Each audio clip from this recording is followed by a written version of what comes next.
انوار میں بھی خشامی کے اندر بھی آپ نے پڑھا ہے کہ ہمارے نزدیک قرآن پاک نظم اور معنی دونوں کا نام ہے، ایسے ہی ہے نا، ہوا اسم للنظم والمعنی جمیعا، تو قرآن پاک نظم اور معنی دونوں کے مجموعے کا نام ہے۔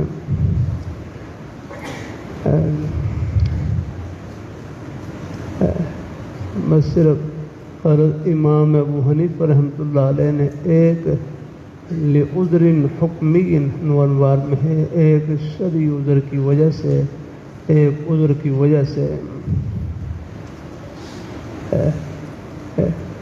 فتویٰ دیا تھا کہ فارسی زبان میں قرأت کرنا جائز ہے، نماز کے اندر ہے، صرف نماز کے اندر ہے، ورنہ حضرت امام صاحب رحمۃ اللہ علیہ کے نزدیک نماز ہے، نماز سے باہر ان کے نزدیک بھی قرآن پاک نظم اور معنی دونوں کے مجموعے کا نام ہے۔ لیکن حضرت امام صاحب رحمۃ اللہ علیہ نے شروع میں فتویٰ دیا تھا، لیکن اپنی وفات سے 3 دن قبل ہے اس فتوے سے رجوع فرما لیا۔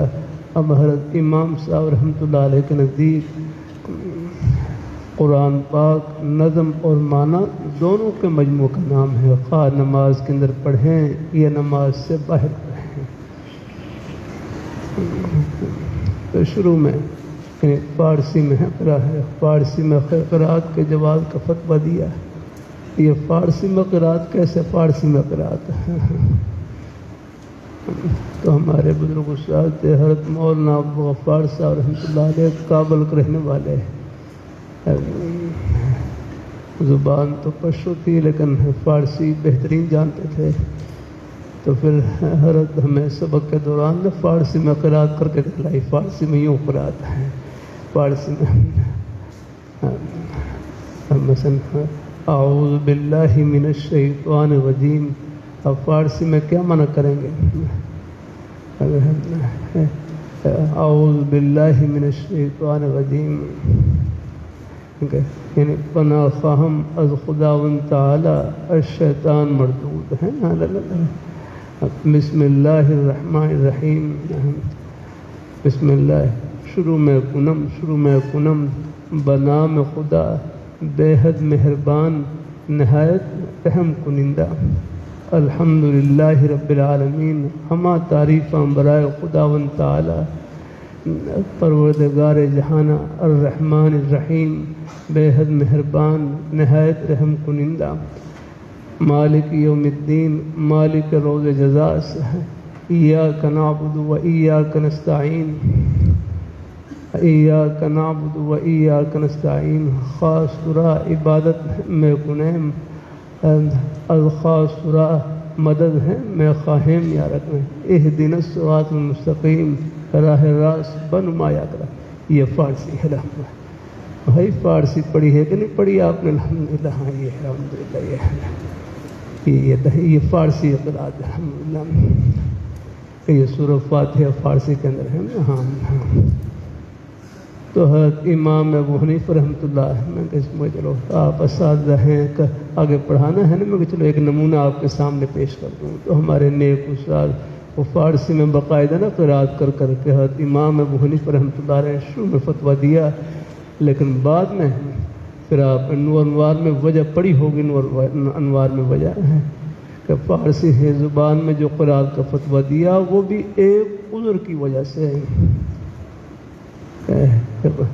قرآن پاک کی تلاوت کرنے والا آدمی یا ہے نماز میں نماز پڑھنے والا آدمی، وہ 2 حال سے خالی نہیں، یعنی ایک عام شخص ہوگا یا فصیح بلیغ آدمی ہوگا، اور ایک عام آدمی ہو، دیہاتی آدمی ہو، تو قرآن پاک یہ تو معجز بلیغ، ایک بلاغت کے انتہا کو پہنچی ہوئی کلام ہے، شاید اس یہ کلام بلیغ کی تلاوت کے اوپر وہ قادر ہی نہ ہو سکے۔ اگر کوئی فصیح بلیغ آدمی تلاوت کرے گا، ہو سکتا ہے کہ وہ قرآن پاک کی فصاحت اور بلاغت میں گم ہو جائے گا۔ نماز تو ہے، نماز میں تو اللہ پاک کی ذات سے مناجات ہوتی ہے، سرگوشی ہوتی ہے، تو حضرت امام ابو حنیفہ رحمۃ اللہ کہ وہ قرآن ایک فصیح بلیغ آدمی قرآن پاک کی تلاوت کرے گا شاید وہ قرآن پاک کی فصاحت اور بلاغت میں گم ہو جائے گا. یلتز بالاسجاء والفواصل یاد رکھنا ہے عنوان میں الفاظ ہے نا قرآن ہے سجوں کے ساتھ فواصل کے ساتھ لذت حاصل کرنے لگے. ہاں اب آپ دیکھیں وہ قرآن پاک کتنی ہلے. ہم مثال والنجم اذا هوى ما غل صاحبكم وما غوى وما ينطق عن الهوى ان هو الا وحي يوحى علمه شديد القوى ذو مرة فاستوى وهو بالافق الاعلى. اللہ تعالیٰ اپنی مہربانی فرمائے. چلو اور بھی چلو میں قاری بھی ہوں چلو تھوڑی سی قرآت سے پڑھ دیتا ہوں. الحمدللہ اعوذ باللہ من الشیطان الرجیم بسم اللہ الرحمن الرحیم والطور وکتاب مسطور فی رق منشور والبیت المعمور والسقف المرفوع والبحر المسجور. اب آپ دیکھ لیں یہ کیسے موتی سے موتی جڑے ہوئے. الحمدللہ والنجم اذا هوى ما غل صاحبكم وما غوى وما ينطق عن الهوى ان هو الا وحي يوحى علمه شديد القوى ذو مرة فاستوى وهو بالافق الاعلى. اب آپ دیکھ لیں ایک فصیح بلیغ آدمی اگر یہ قرآن پاک کی مبارک آیات تلاوت کرے گا تو وہ تو بہت فصاحت اور بلاغت میں ہو جائے گا نا. تو حضرت امام ابو حنیفہ رحمۃ اللہ علیہ وہ تو ہیں بحر توحید میں اللہ تعالیٰ کی توحید کے سمندر میں غرق تھے ڈوبے ہوئے. وہ کہاں برداشت کر سکتے تھے کہ اللہ پاک کی نماز میں اللہ پاک کی ذات سے دھیان ہٹ کر کسی اور طرف جائے رہے.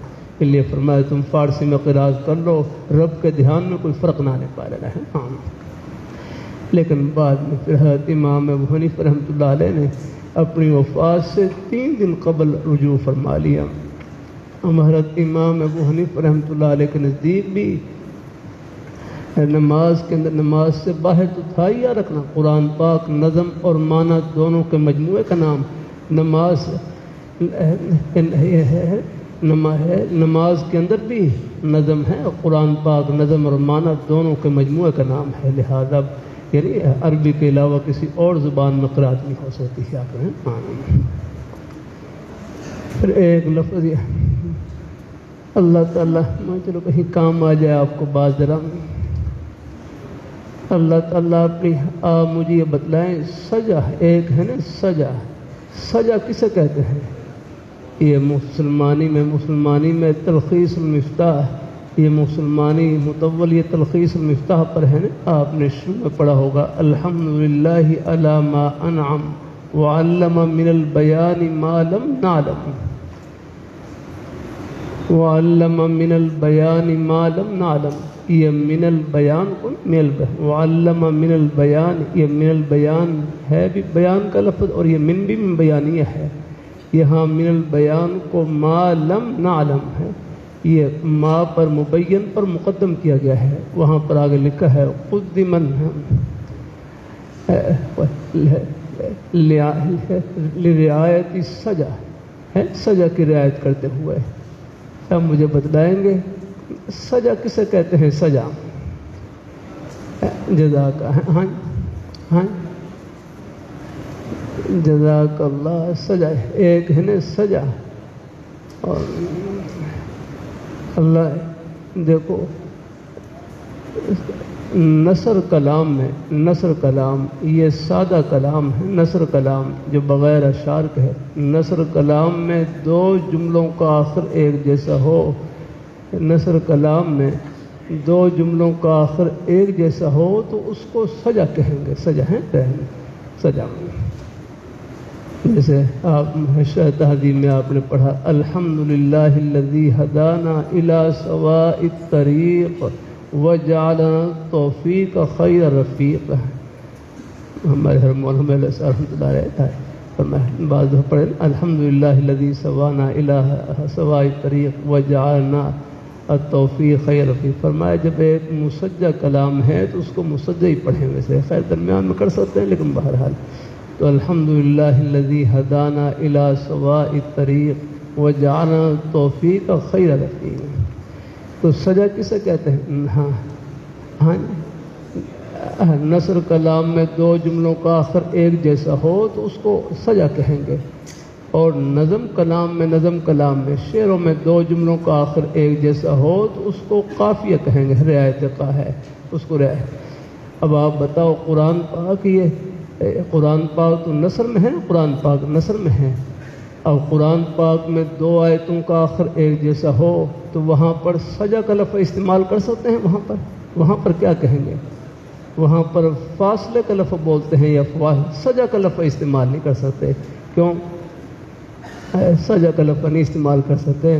یہ بات وہاں ہے سجا، کیونکہ سجا کہتے ہیں حدیر الحمام کو، حدیر الحمام سجا کہتے ہیں، حدیر الحمام کبوتر کی غٹرغوں کو سجا کہتے ہیں، حدیت الحمام کبوتر کی غٹرغوں، یہ کبوتر کی آواز ہے نا اس کو، تو اس لفظ کا استعمال کرنے میں ذرا بے ادبی کا شائبہ تھا، اس لیے وہاں پر سجا کی جگہ پر فاصلے کا لفظ استعمال کریں گے۔ دو آیتوں کا آخر ایک جیسا ہو تو فاصلہ کہیں گے، فاصلہ فصل سے ہے نا جدا کرنا، کیونکہ وہ ہے کہ آخر کے ذریعے ہے نا، ایک آیت کے آخر کے ذریعے آخری حرف کے ذریعے ایک آیت کو دوسری آیت سے جدا کیا جا رہا ہے، اور کئی آیتوں کا آخر ایک جیسا ہو تو اس کو فواصل کہیں گے وہاں پر۔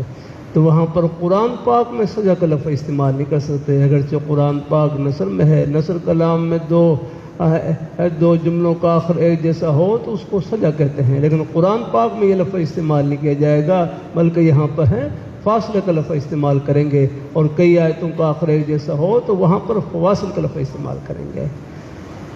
تو بھائی چلو کچھ ایک لفظ تو مل ہی گیا، ایک دو لفظ الحمدللہ، اللہ تعالیٰ مہربانی فرمائے۔ چلو ہو ہی گیا، وقت بھی پورا ہو ہی گیا ہے، میں کہا چلو 5 منٹ کا سبق بھی ہو جائے، وہی بھائی فائدے سے خالی نہیں، 1 منٹ بھی ہو جائے، الحمدللہ قبول فرمائے۔ چلو اللہ برکت نصیب کرے۔